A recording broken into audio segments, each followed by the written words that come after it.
So these days, it's not, this is a good song with a good theme and a good chord change and a great construction with a great artist singing it. As I said, it's art for art's sake, money for Christ's sake. If it sells, who cares?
And there are those who demand that pop music is nothing but the grotesque mumblings of a drug-sodden youth. Others, that it is making possible the most startling artistic upheaval since the Renaissance. Others still, that it is merely the harmless entertainment of adolescence. Everyone, however, demands the existence of heroes. Heroes, that is, who can be worshipped, whether they be gods, generals, lone yachtsmen, television personalities, cultural leaders, or pop stars. In this time of instant global communications, these heroes become monsters, who, being semi-myth, seem neither to feel nor care in a way that we're able to understand. Here in Liverpool, in poor homes like these, were born four such heroes, the Beatles, who showed that the best of pop does care, and care with increasing desperation about the way we are and the way we live. Above all, it cares about love.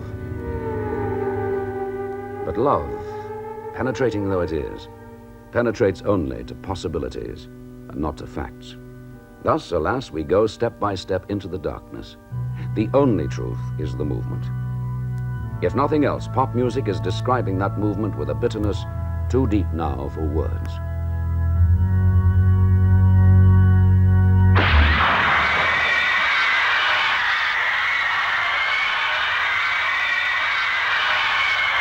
And I think this is one form of escape that they have, which is socially acceptable. They lose themselves in this environment of light and sound and vibration and feeling. They lose themselves with others who are doing the same. This is a type of conformist communal effort.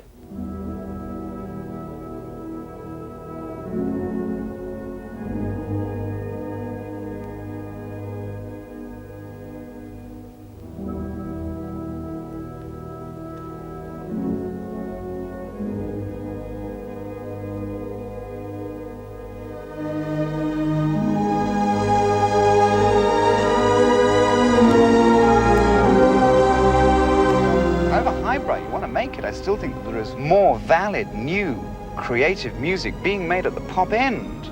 I don't see any good classical composers emerging at the moment. I certainly haven't had a decent new symphony or a decent new opera in the last 18 months. And I think opera as we know now is absolutely defined. One needs a completely fresh approach, and I think pop's going to provide it. So I can see a Beatles opera on a Covent Garden 10 years from now. I bet you. To me, would I like to sing opera? Lulu.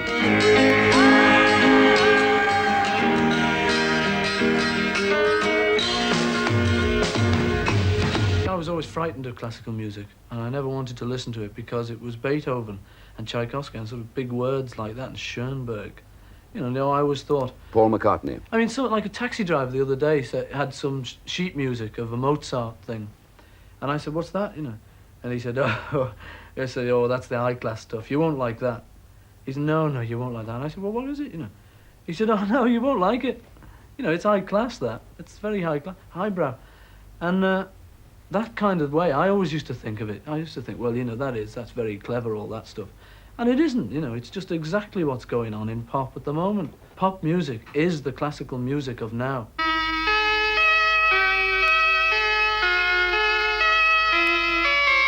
People just take our music and, you know, in a line, and we just sort of say, yeah, she was just 17. And they read everything into that, you know. So she was a 17-year-old nymphomaniac working on the streets of Broadway. But, you know, what we meant is she's just 17. But it might mean all the other as well. I don't know, you know. I've no idea if there's any Aeolian cadences and, you know, miasmic climaxes and all of that. I mean, we're the last people to know about our songs, because the pop world's never heard the pop world as such. Because we can't, you know, it's like if you look at a snapshot of yourself, you're looking at what tie you were wearing, or whether you were looking nice in the snapshot. You know, but anyone else would just take the snapshot and say, oh, that's good, that's a snapshot of Tony, you know, it's nice. We really just always think of ourselves as just happy little songwriters, just little rockers, you know, just playing in a rock group. But it gets more important than that after you've been over to America and you've sort of got knighted.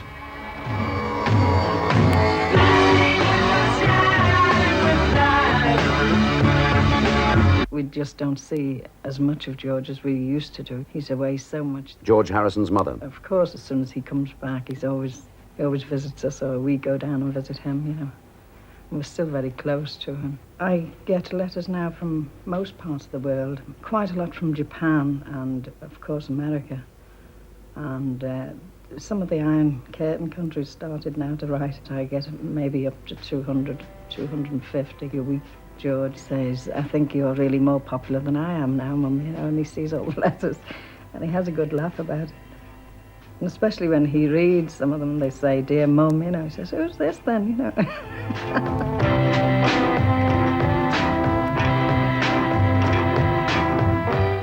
More fun in the record if there's a few sounds that you don't really know what they are, and really they're just instruments, only something happens on here, you know. I couldn't tell you what, because we have a special man who sits here and goes like this. Ringo Starr. And the guitar turns into a piano or something, you know.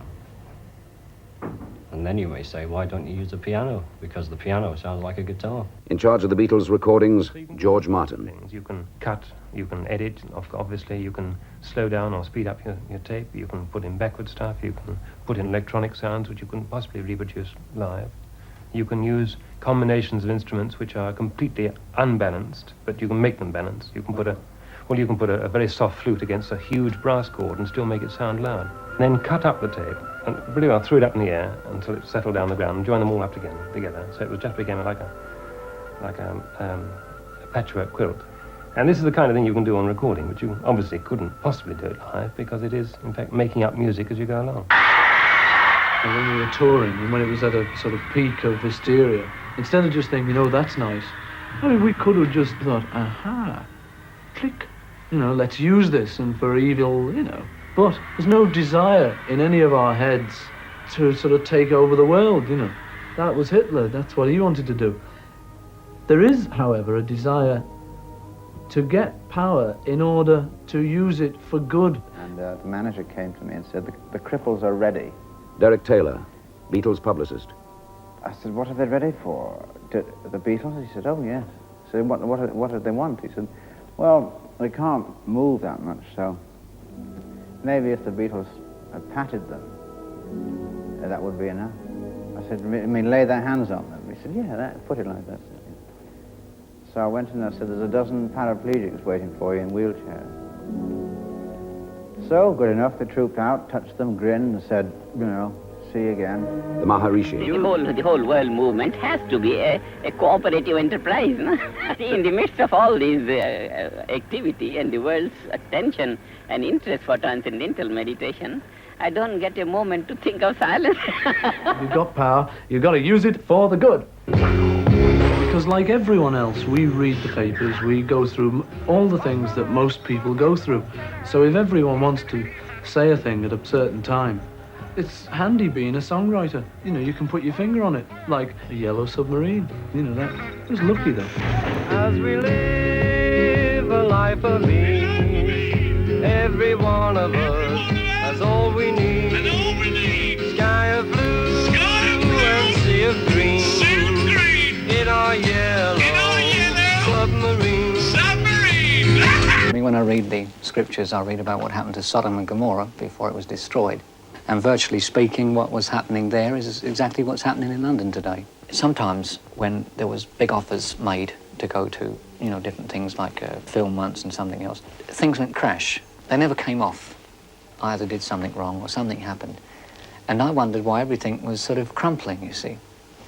Well, after I was converted, after I became a Christian, I met different Christian people who told me that they were praying for me, that God would literally smash everything that I did and save me out of that life.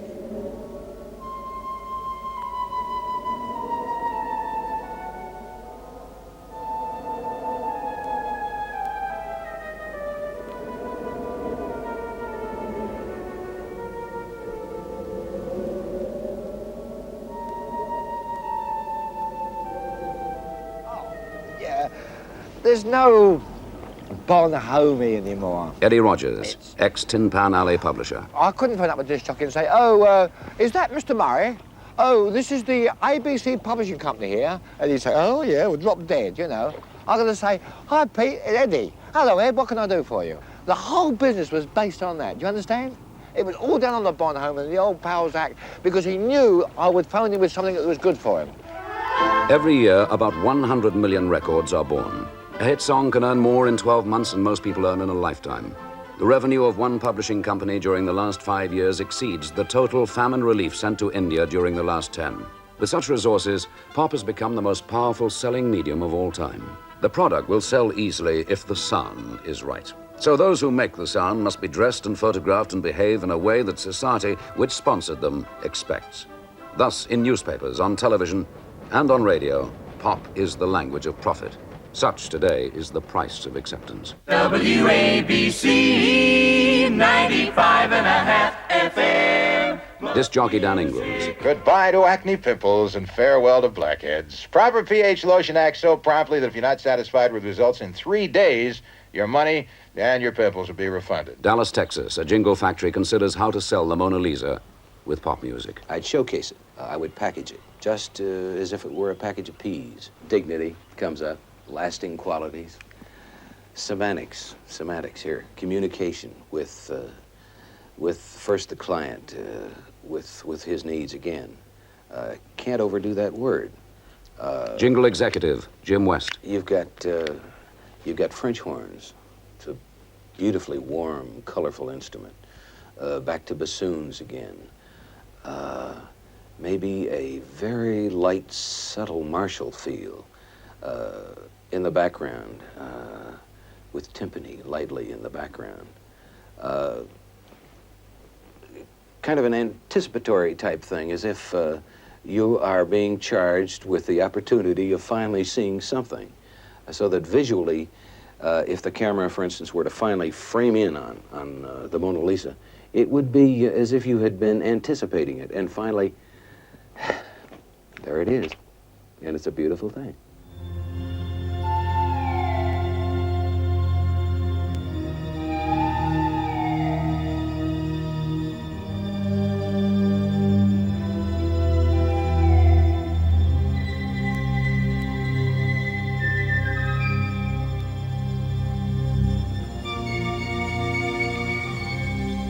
The Beatles' one-time merchandise shop, Apple, in London's West End. A group called Grapefruit adorn themselves for their next public appearance.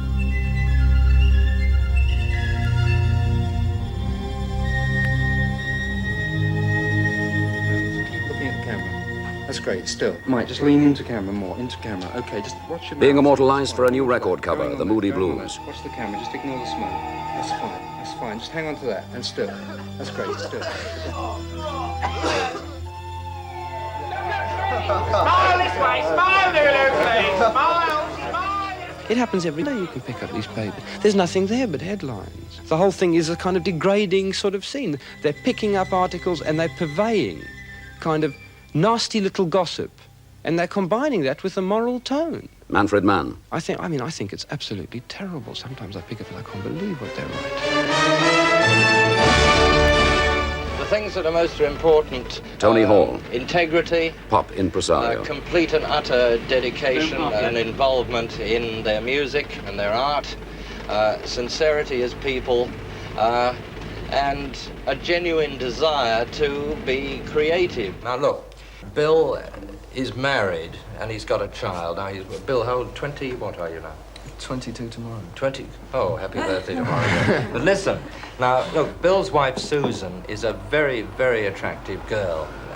Now, how about... The big lie is probably the age lie, and it's told for financial gain, and I think that's wrong. It's not told, you see, to help the group, or to convey that in the group which is meaningful. And it's not told to keep the public informed, it's told to make extra money.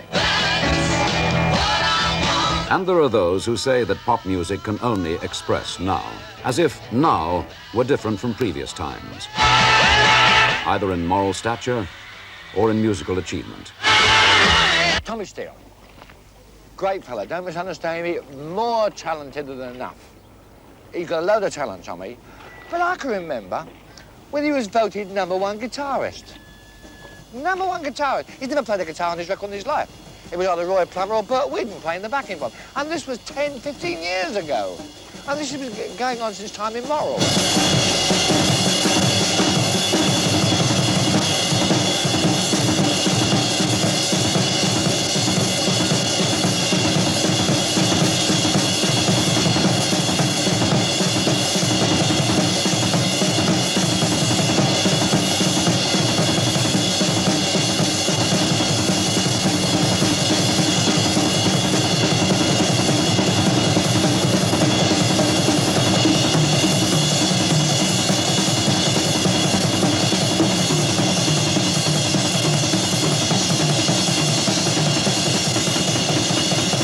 Ginger Baker, drummer with the Cream. You get to a position or a feeling that you're not playing the drums, you're not playing your instrument, it's playing you.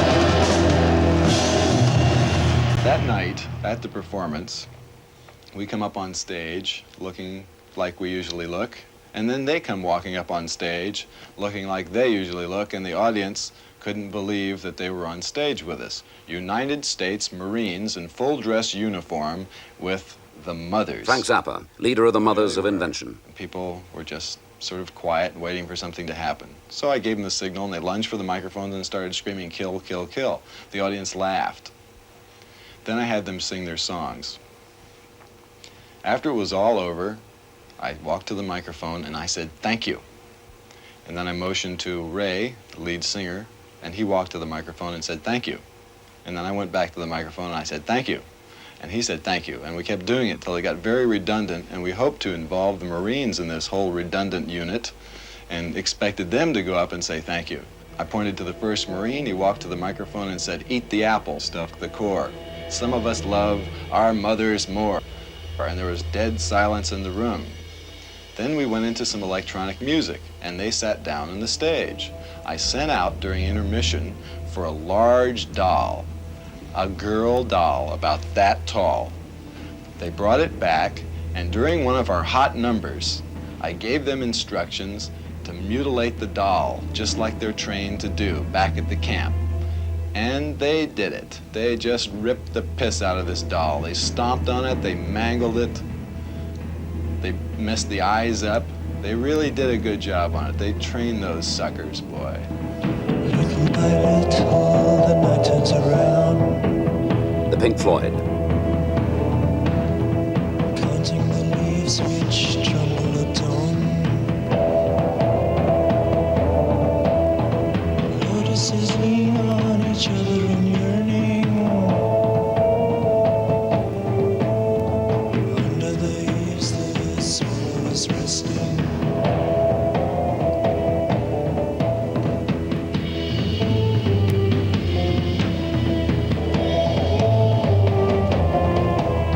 Set the controls for the heart of the sun. Over the mountain, watching the watcher. Breaking the darkness, waking the grapevine. 1 inch of lavis, 1 inch of shadow. Love is the shadow that ripens the wine.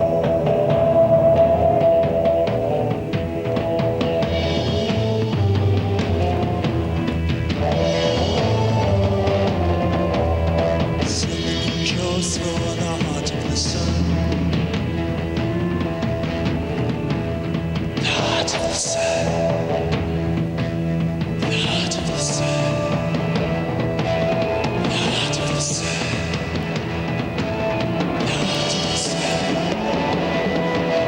heart of the sun.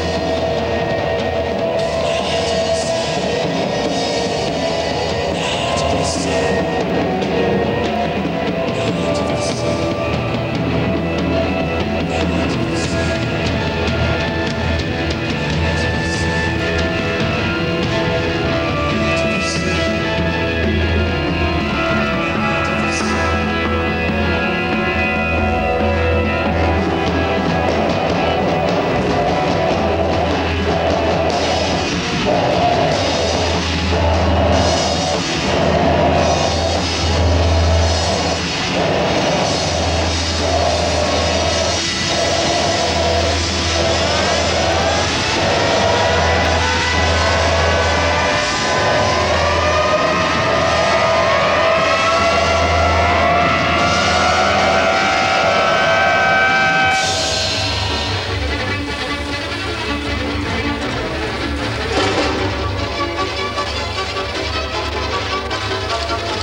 I'm today's powerful young man, I'm today's successful young man. I'm not saying that in any egotistic way at all. But Linda can cook.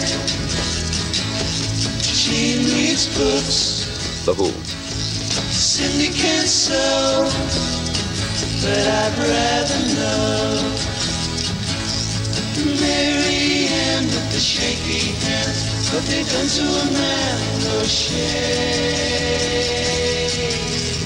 hands. Pop music was once disseminated through vast promotional expeditions. The Who journey 15,000 miles in 6 weeks. 800 miles a day for an engagement is nothing. Increasingly, the strain of such tours forces ambitious pop musicians away from live performance and into the womb-like recording studio. The song thus becomes an electronic creation. It exists only on record. The first Beatle LP was made in a day. Their recent Sgt. Pepper song cycle took 3 months and 700 hours of studio time.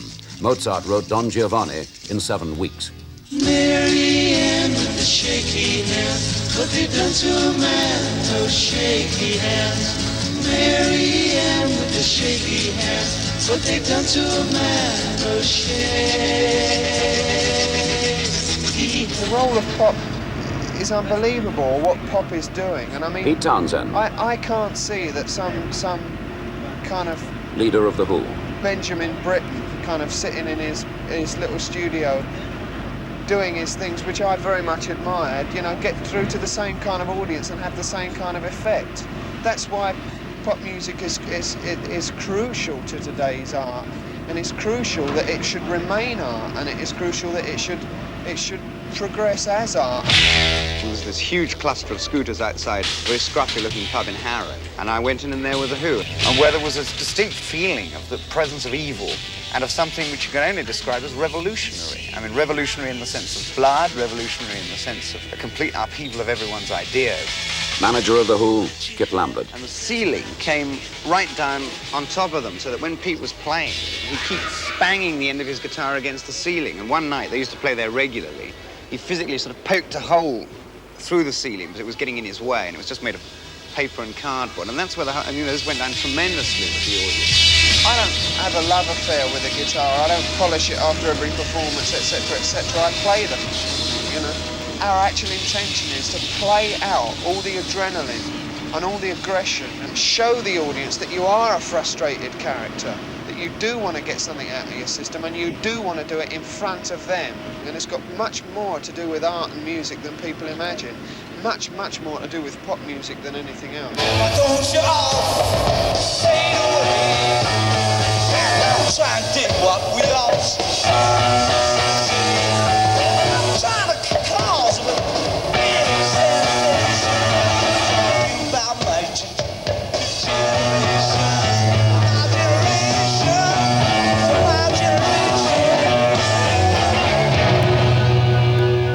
The cost of a pop group's equipment, guitars, drums, amplifiers, speakers and microphones is about £1,000, $2,500.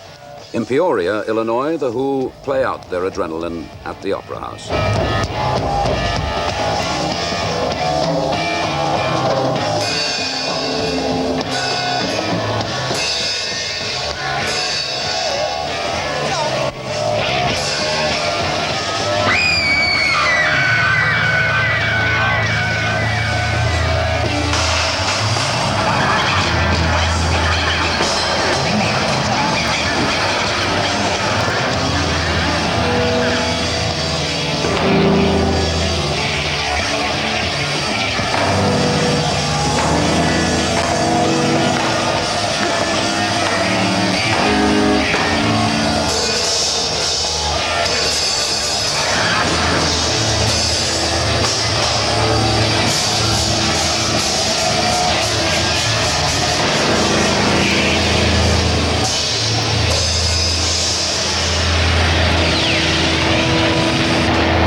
The writers and the publishers were fussy. They would sit together for hours changing one word because it didn't seem right. Now it doesn't matter. I love you. You know, this is music. It doesn't fit, so make it fit. Rain has showered 400 Donovan. splashande trickle running.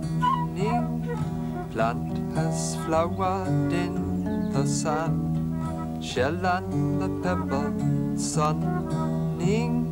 So begins another spring. Green leaves and berries. Chiff-chaff eggs are painted by mother bird eating cherries.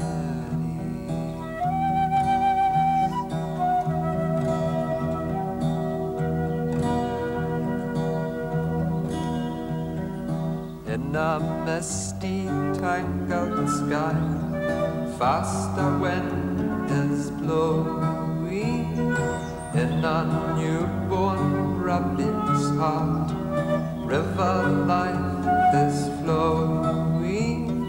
So begins another spring. Green leaves and of berries. Chiff-chaff eggs are painted by mother bird eating cherry. And it's all coming out under the guise of pop music. And it's a great camouflage. And I think we're all glad of it, really, because we're treated like idiots. And it's nice to be treated like an idiot and sit at home and be very serious about your life. And maybe 2 wars and 70 years of wars, they couldn't look out past the cities. Everything that you see is beautiful. It's been made not to be looked upon. It's just been made but it wasn't made to be beautiful. It is beautiful. And the sea is deep and heavy, and it really influences me so much. The whole world is so fantastically beautiful. I used to think in messages when I was younger, but I was slowly trying to learn who I was and myself. And now the message is only describing a beautiful feeling or describing a beautiful thing to look at. Is a message in itself, because it's sharing the beauty of the world with someone else.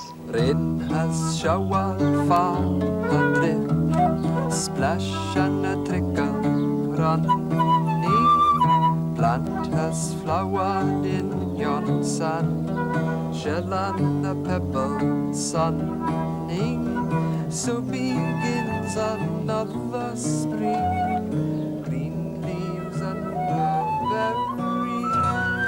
Shift your eggs are painted by mother bird eating cherry.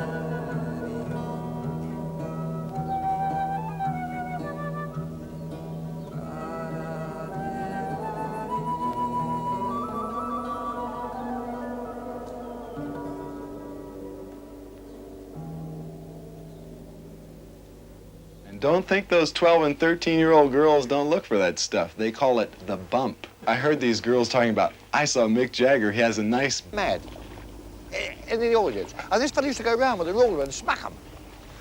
Elvis Presley, and this is general knowledge, you can check this, was banned in several states in America because he had a piece of rubber hose down here on his tight jeans. A piece of rubber. And so when he used to cavort and perform, what else would it suggest? If you want to see what an American Negro is going through today, where his mind is at, go and see Jimi Hendrix, and you'll realize why there are race riots here in this country, why there's almost a civil war here, right here in America.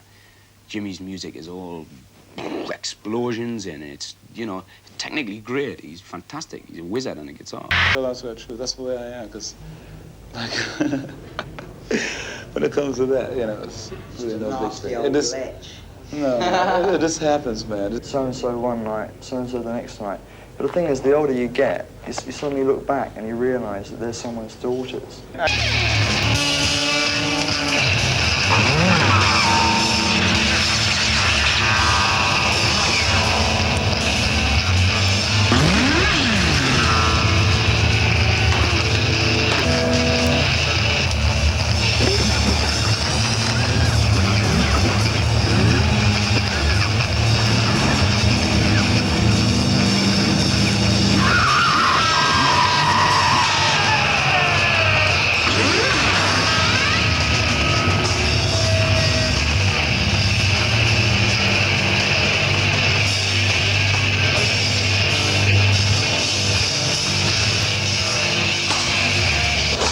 Specialist. Dr. Lebo. I have been quite concerned over the possibility that the noise produced by these groups may produce both temporary and permanent damage to the human ear. For the first phase of this demonstration, we will listen to some symphonic music by Mussorgsky, Pictures at an Exposition. One of the devices that we use to evaluate this is a graphic representation of the sound pressure level. Take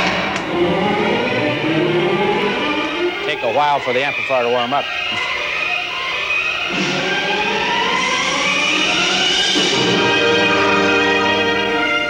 Dr. Kenward Oliphant. Notice how the dynamic passages are...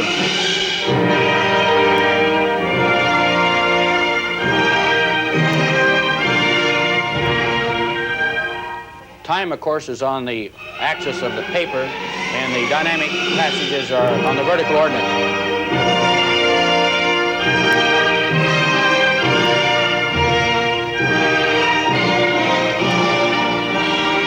The second portion of the demonstration, of course, is the pop music. The calibration on the tape recorder and the tape is a realistic comparison of the two sounds as physically heard in the respective halls. I think possibly the distortion involved and the loudness may be more important than the musical content. We noticed in putting these things on, these are ear protectors. They attenuate sound. And it's rather nice. I can't hear myself. We're involved in sort of a low-key war against apathy. I don't know how you're doing on apathy over there, but we got a lot of it, boys and girls. A lot of what we do is designed to annoy people to the point where they might, just for a second, question enough of their environment to do something about it. You know? As long as they don't feel their environment and they don't worry about it, they're not going to do anything to change it. And something's got to be done before America scarfs up the world and shits on it. When I think of all the good times that I've wasted, having good times. Think of all the good times that I've wasted, having good times. All of my lying, I remember her crying. All of my sinning, I was never winning. Instead of complaining, I could have been gaining good times. Here we all are, having such a good groovy time. And everything is working out. Oh, very fine. All of my lying, I remember her crying. All of my sinning, I was never winning. I've got to take it easy, baby, and it's the beginning of my good time. You know what I'm talking about. Good time. I said. You'll see that in 1960, there was a lot of hard rock stuff being sung. The Beatles were singing things like, "I wanna be your man, let me hold your hand." We had the Rolling Stones were doing all rock stuff, Chuck Berry stuff. Everything was hard and junka, solid. Eric Burden. And then LSD came along, and the music suddenly went all trippy and dreamy, and flowers that grow so incredibly high, and Lucy in the sky with diamonds. Everything became much softer, much more hallucinogenic, trippy, dreamy. And now that the drugs are gone, we're coming back again to the solidness. Everybody's getting themselves together again. We've got the people who lived through the LSD experience went through a complete facet of learning, and it's just, it must have been done some other way when my father was a kid. Maybe they did it by going to war. I was talking to an air hostess who told me that she was on a line, TWA, which was flying soldiers to the front of Vietnam, and she would watch a platoon of soldiers together get on a plane. And when they got on the plane and they were on the way to Vietnam, they'd be all, getting as much booze down their throats as possible, all bragging about wanting to get into battle and fight it out, all trying to grab a hold of the hostess and things like that. Now, she'd watch the same platoon on the way back after they'd experienced combat, on the way back to America, and they'd become men. They were dignified and quiet, and they shut up, and they behaved themselves, and they didn't say anything. So for them, really, that's kind of like an LSD trip. That's what it does to you. There is so much communication, but there's so much a lack of communication. The tools are there for communication, but we're not using them right. Television is being misused, radio is being misused, the movies have been misused. The movies in Hollywood, for instance, have told the biggest, dirtiest lie about America for the past 30 years. This is probably the greatest lie that mankind's ever told. My faith was so much stronger then. I believed in fellow men. And I was so much older then. When I was young. When I was young.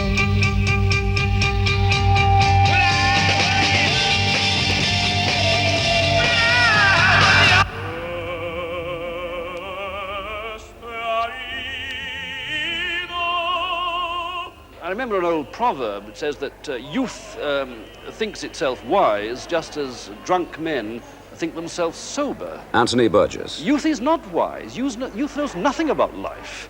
Youth knows nothing about anything except a mass of cliches, which for the most part, through the media of pop songs, are just foisted on them by middle-aged entrepreneurs and exploiters who should know better. When we start thinking that pop music is close to God, then we'll think pop music is aesthetically better than it is. And it's only the aesthetic value of pop music we're really concerned with. I mean, the only way we can judge Wagner or Beethoven or any other composer is aesthetically. We don't regard Wagner or Beethoven or Shakespeare or Milton as great teachers. When we start claiming for Lennon or McCartney or the Maharishi or any other of these pop prophets the ability to transport us to a region where God becomes manifest, then I see red. We're satisfied with our little long-playing record, 10 pop numbers or thereabouts aside. This is great. We've been told this by the great pundits of our age. And in consequence, why should we bother to learn? There's nothing more delightful than to be told, you don't have to learn, my boy. There's nothing in it. Modern art, there's nothing in it. When you're told these things, you sit down with a sigh of relief. Thank God I don't have to learn, I don't have to travel, I don't have to exert myself in the slightest. I am what I am. Youth is youth, pop is pop. There's no need to progress, there's no need to do anything. Let us sit down, smoke our marijuana, an admirable thing in itself, but not the end of anything. Let us listen to our records, and life has become the single moment. The single moment is eternity. We're with God. Finis. There's what they call a culture boom, which means that more people are buying carefully packaged classical music at budget prices. You know, get a little Mozart in your house and make people think you know what's happening. Pop music, bad as it is better than most of the rest of what's happening. Certain primitive tribes believe we have no art. We do everything as well as possible. To us, who think ourselves sophisticated, the Cream, a pop group, offer a simple hope.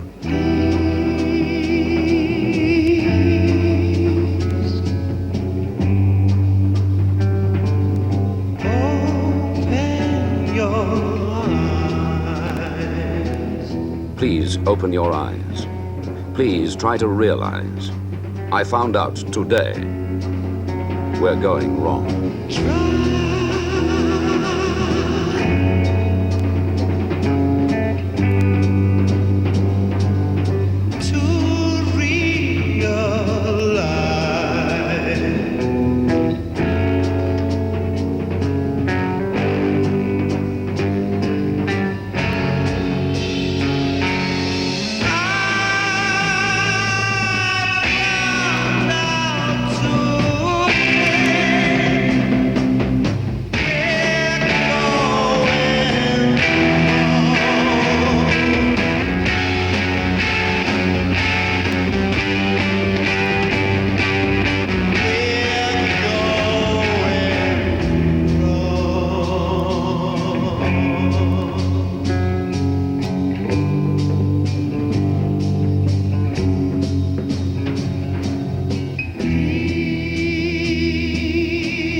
It does. It makes me very rich.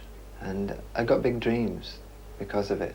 I see all the writers together again, and I see all the painters together again, and I see all the filmmakers together. All together under one roof, influencing each other and making beautiful things, controlling the whole market, all the markets, with all the art. Just how you'd imagine if you sat down, how you'd really like it. That's how we're going to make it. Like Greece, the Parthenon, all the great minds of the world, sitting up on top of the world, working it out.